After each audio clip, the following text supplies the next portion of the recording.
It had been boiling for some time. Each side was at an edge, waiting for the other to make the first move. On September 1st, 1939, Germany invaded Poland.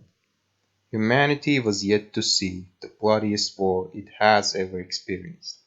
This is 5 reasons why World War II was a thing.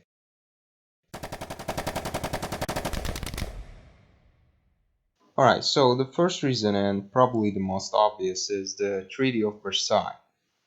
It was signed on 28th of June 1990 as a peace treaty between Germany and the Allied countries, effectively ending World War I. Now, the thing about this treaty is that it was completely unfair for Germany. Among the most important terms of it was that Germany had to accept basically all the blame for the war, as stated in Article 231 War Guilt Clause. This, of course, antagonized the German nation in the eyes of the international community and further undermined the morale of a nation already damaged heavily by the war. Germany also had to lose all of its territorial gains and some of the territories it had before the war, including all of its colonies, most of which were in Africa, and the critically important Alsace-Lorraine region, which was given to France. All the gains from the Brest-Litovsk Treaty with Russia also had to be reversed. These were all crippling to Germany, of course, because it was already way behind the colony race, and it now lost all of its existing colonies too. Alsace-Lorraine, a source of coal, which was the most important resource of the time, destroyed Germany's hopes of rebuilding its economy after the war. On top of that, Germany could now have a maximum number of 100,000 troops, 6 battleships, and no submarine or air force. This was the assertion of dominance over Germany by the Allies, and a great humiliation for the German nation. Germany was also kicked out of Rhineland, which was occupied by the Allies and later demilitarized. But the most important of all is that Germany had to pay $33 billion, which was the debt seal for the country's economy, since it was already in debt. All of this meant that this treaty was in no way a permanent peace. Alright, the number 2 reason is the expansionist policies of the Axis. Germany, Italy, and Japan all dreamed of huge empires. Italy wanted to rebuild the old Roman Empire by taking full control of the Mediterranean. Germany wanted to rebuild the old German and Prussian empires, controlling all of Central Europe. And Japan wanted the control of all of East Asia from China to Philippines, and wanted to colonize just like the Western powers.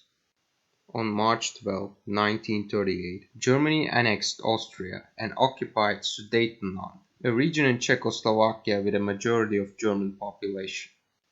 Italy on September 1935 occupied Abyssinia, present-day Ethiopia, in Africa.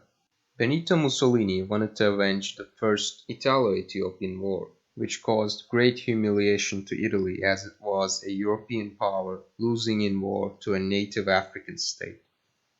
He also wanted Italy to join in the colony race by expanding Italian colonies in Africa, as Italy only had Eritrea and Somalia, while France and England occupied huge chunks of the continent. Not wanting to remain behind Hitler after Germany occupied Austria and Sudetenland, Italy invaded Albania on the 7th of April 1939 to increase its control on the Adriatic Sea.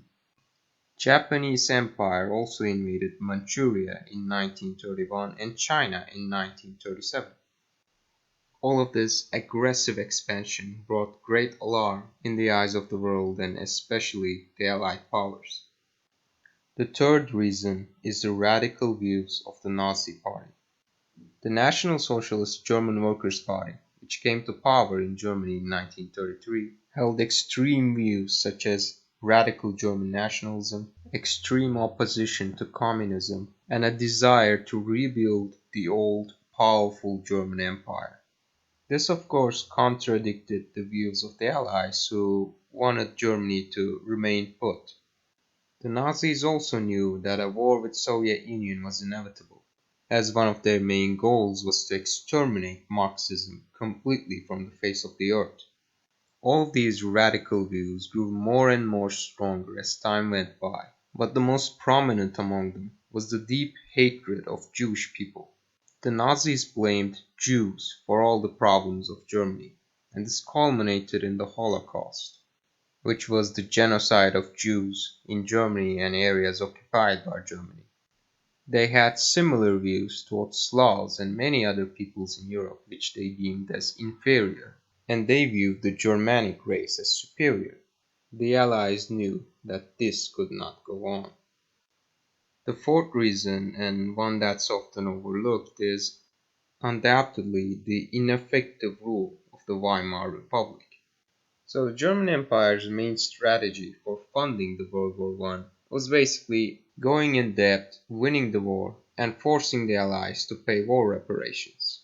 This of course was a failure, and the Treaty of Versailles forcing Germany to pay 33 billion crippled the German economy. The Weimar Republic was unable to devise a plan to counter this, and in 1923 a massive hyperinflation hit Germany, which plummeted the value of the German currency, the Papiermark. This became the source of all the political instability in Germany that waged on until the rise of Hitler and Nazi Party to the power in 1933. Constant riots, police brutality, and similar political turmoil had become the standard in Weimar Republic. There was also a practice at the time, which is every political party having its own paramilitary force. As a result, opposing parties often clashed in the streets, so more violence, more instability, all of this contributed to Nazi Party eventually gaining power. So the fifth and final reason is the polarization of world powers. The same way before World War I, sides were basically being set long before the war had begun. In 1936, Nazi Germany and Japan signed the Anti-Comintern Pact against the Soviet Union. In 1937, Mussolini visited Germany. Now the thing is, Italy was cheated on after World War I. They were promised heavy reward, much of Austria in fact. So they changed sides but received very little at the end of the war. Even though Mussolini and Hitler were not on the best of terms before, as Italy had its own irredentist plans over Austria and opposed Germany's annexation, and Germany actually helped Ethiopia during Italian invasion. Mussolini now knew, considering the military might of Germany and the previous stuff that happened with the Allies, the best choice would be to side with Germany. So in 1939, the Pact of Steel was signed between Italy and Germany against France and United Kingdom. UK and France had been allies before and opted to remain so, and Soviet Union was basically a third side. The world map was set. Considering all of this, we can safely say that this global conflict had been boiling in the pot since the end of First World War. Thank you guys for watching, and I'll see you in the next video explaining simplistically in 5 reasons why something was a thing. Peace out.